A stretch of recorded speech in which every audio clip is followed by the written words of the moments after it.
Hello. On today's programme, I'm talking to Kathy Smith, who is a volunteer worker at Amnesty International, the organisation which campaigns to protect human rights around the world. Kathy only recently joined Amnesty and joins us today as part of Youth in Action Week, a programme that encourages young people in their teens and 20s to take action to improve the world. Welcome to the programme, Kathy. Hello. So, tell us a little bit about Amnesty International, Kathy.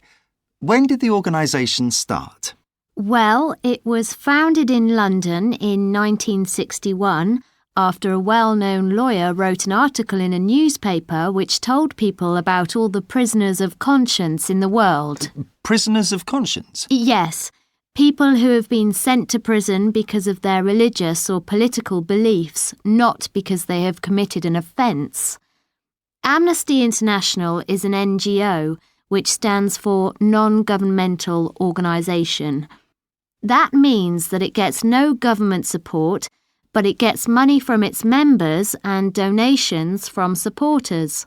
What we try to do is raise awareness of human rights abuses and put pressure on governments by getting public opinion on our side.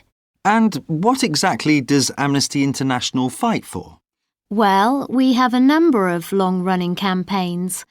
For example, Amnesty International supports arms control. We want to persuade governments to agree to an arms trade treaty that would stop the sale of guns to countries where there are civil wars or where the governments commit human rights abuses against their citizens. The organisation also fights for an end to the death penalty. We think it's wrong that governments are allowed to kill people.